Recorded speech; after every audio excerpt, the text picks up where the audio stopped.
datang ke kota Palembang dari Kecamatan Pangkalan Lampam, Kabupaten Oki, Sorma, mendampingi anaknya untuk membuat laporan polisi di SPKT Polrestabes Palembang.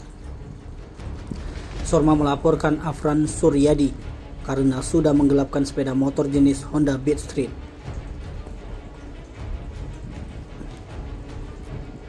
Ditemui usai membuat laporan polisi, korban Hairul mengatakan peristiwa terjadi yang dialaminya terjadi di Kos Eka, Kecamatan Sukarame, Palembang, sekitar tanggal 19 Juni 2023 lalu, sekitar pukul 00.30 waktu Indonesia bagian Barat, bermula ketika ia mendapat chat WhatsApp yang terlapor yang hendak meminjam motornya. Tidak lama kemudian lanjut Hairul terlapor kembali lagi ke kosan, namun tidak dengan membawa sepeda motor milik korban. Dijelaskan Hairul, awalnya terlapor Afran mengaku motornya ada di bawah tangga kosan, namun ketika ia cek ternyata motornya tidak ada. Sampai saat ini dilaporkan ke pihak polisi, motor korban tidak kunjung dikembalikan. Laporan korban sudah diterima pihak SPKT Polrestabes Palembang. Anggota piket SPKT, identifikasi dan unit reskrim juga sudah mendatangi tempat kejadian perkara untuk melakukan olah TKP serta keterangan saksi di lapangan. Waktu aku tidur kan, telepon mereka katanya ini motor Kenzo. Datanglah aku ke kos mereka di KM7 sana kan. Nah, pas datang ke sana mereka pergi bertiga kan. Nah, pas datang ke Kenzo itu dipinjamin lagi dengan wow.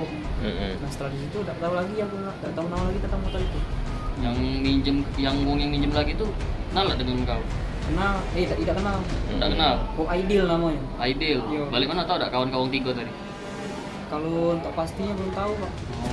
Kapan itu dipinjam mereka? Malam Senin tadi. Malam Senin tadi. Kau melok ke Kenzo tuh? Tidak, aku tinggal di kosan. Oh, Iya. Sobonya tahu. Semuanya tahu. Iya. yang kawan kau minjem ke itu ngasih tahu kau dak? Tahu. Bahwa motor kau tuh dipakai uang kawannya. Pertama tuh ngasih tahu di parkirnya di bawah kosan, tapi Oh. jam nanti katanya baru aku lapor di polsek ini kan, mobil polsek ini datanglah polsek Sukarame kan, itu yang terdekat kan. Iya. Datang polsek Sukarame baru ngaku menghilang di Kenzo. Oh, baru kawan-kawan tiga baru ngaku. Baru dia tahu menghilang di Kenzo. Hilang sih itu motor. Dipinjam apa hilang? Dipinjam di penggelapan. Motor apa itu? Beat Street. Street. Yang si Aidil tadi lah sudah kau hubungi belum? Belum Pak, aku nggak tahu apa-apa. Nggak tahu nomor dia, nggak tahu ini. Tahu apa-apa. Kalau mereka tadi memang tahu, rumahnya tahu. Oh. Pokoknya tahu kalau tentang Aidil itu. Tim Liputan Sumsel Update TV melaporkan.